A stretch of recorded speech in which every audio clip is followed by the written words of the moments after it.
సచివాలయాల గురించి అడిగారు, పార్టీ కార్యాలయాల గురించి అడిగారు. పార్టీ కార్యాలయాలు ఇవ్వడానికి కొన్ని నిబంధనలు ఉన్నాయి. అది అన్ని పార్టీలకి, అధికార పార్టీకి ఒక రూలు, ప్రతిపక్ష పార్టీలకి లేకుంటే ఫ్రెండ్లీ పార్టీలకు ఒక రూల్ అనేమి లేదు. ఇది ఇప్పుడుది కాదు, ఈ ప్రక్రియ గతంలో కూడా ఉంది. గతంలో కూడా అంటే ఇంక్లూడింగ్ ఉమ్మడి ఆంధ్రప్రదేశ్లో కాంగ్రెస్ ప్రభుత్వాల్లో ఉన్నది, అప్పుడున్న తెలుగుదేశం ప్రభుత్వంలో కూడా ఉంది.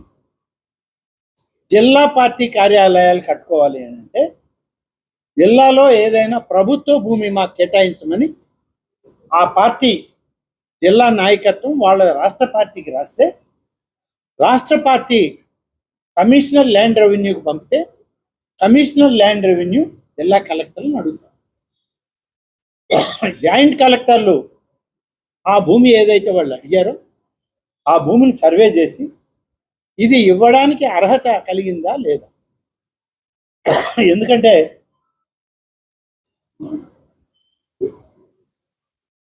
అనేక కేటగిరీస్ ల్యాండ్స్ ఉన్నాయి.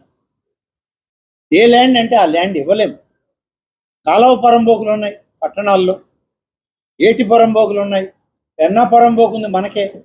ఇలాంటి కొన్ని భూములను మనం ఇవ్వడానికి వీలుగా పూర్తిగా రెవెన్యూ అధికారంలో ఉండి వాళ్ళ దగ్గర ఉంటే ఆ కేటగిరీ ల్యాండ్ అయితే జిల్లా కార్యాలయానికి ఎంత ఇవ్వాలనేది కూడా ఉంది.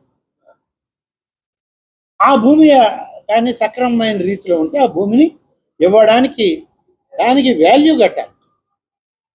వాల్యూ కట్టడానికి జిల్లా కలెక్టర్ ఇక్కడ వాల్యూ వేస్తాడు.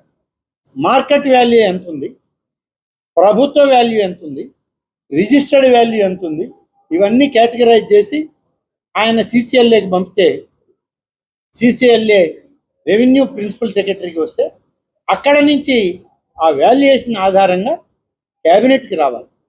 క్యాబినెట్ ఆమోదించాలి. ఆ వాల్యూని ఎక్కించడమా తగ్గించడమా, వీళ్ళు ఏమైనా కింద వాళ్ళు పొరపాట్లు చేశారా, ఏ పార్టీకైనా ఈవెన్ అధికార పార్టీకి కూడా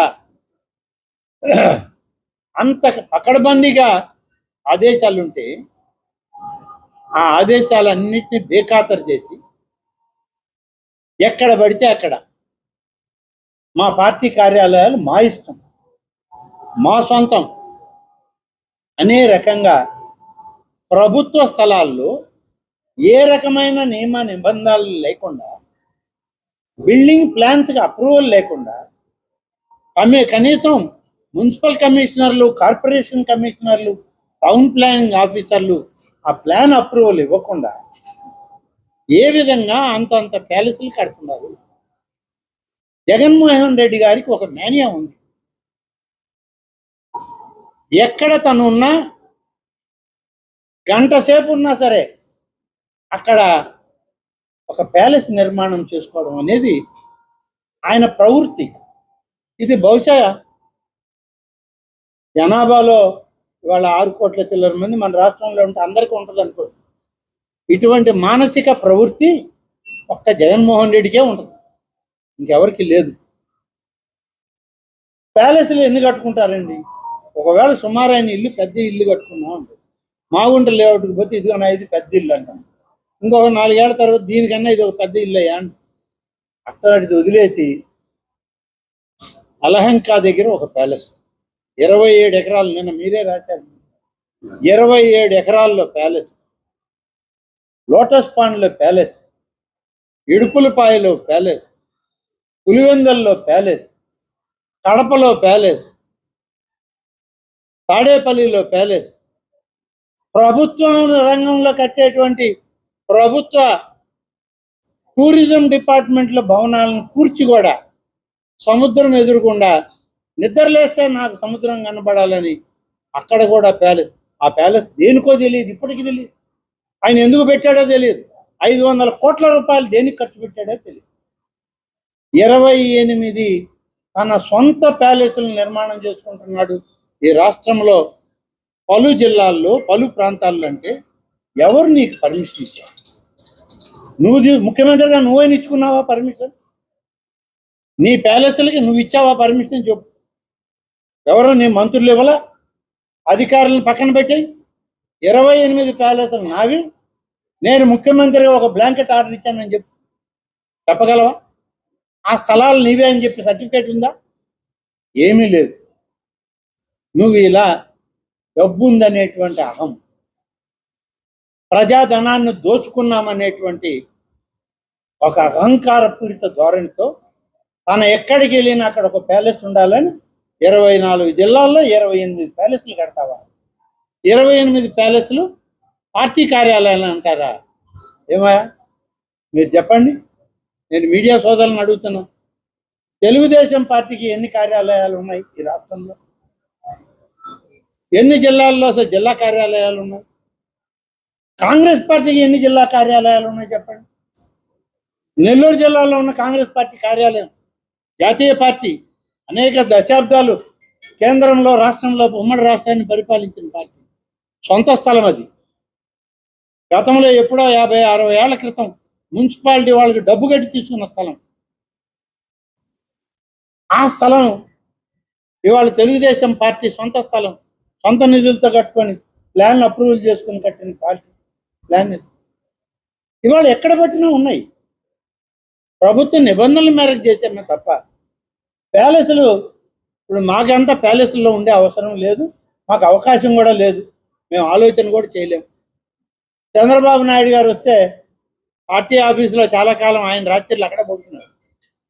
తర్వాత ఎక్కడైనా బాడుక్క కళ్యాణ మండపాలు తీసుకొని భద్రత కోసం ఒక దగ్గర ఆ సెక్యూరిటీ కోసం ఏర్పాటు చేశారు. అంతే తప్ప ప్యాలెస్లో ఉండే ఆలోచన ఆయనకి లేదు. ఇవాళకి కృష్ణా గట్టు మీద ఉన్నటువంటి చిన్న ఇంట్లో ఉంటున్నాడు. అది కూడా మీరు తప్పు పెట్టారు. అధికారంలో ఉన్న రోజులు వేధించుకు తిన్నారు. ఇవాళ 28 ప్యాలెస్లు కడుతున్నావా నువ్వు రాష్ట్రంలో? ఎవరికి? నీకేనా? నీ వారసులు ఎవరైనా? ఉండేది 2 బిడ్డలు నాకు తెలిసి. పాపం వాళ్ళిద్దరూ లండన్లో ఉన్నారు, ఇక్కడ లేరు. వారికి ఏమైనా భవిష్యత్తులో బిడ్డలు పుట్టే వాళ్ళకు కూడా తలా ఒక ప్యాలెస్ రాయడానికే? ఎందుకు ఈ ప్యాలెస్లు? ఉదాహరణకి మిమ్మల్ని అడుగుతున్నాను నేను, మీరే చెప్పాలి సీనియర్లు అందరూ. నెల్లూరులో కట్టేటువంటి ప్యాలెస్ ఎక్కడ కడుతున్నారండి? నెల్లూరు పట్టణం నగరం ఎక్కడుంది?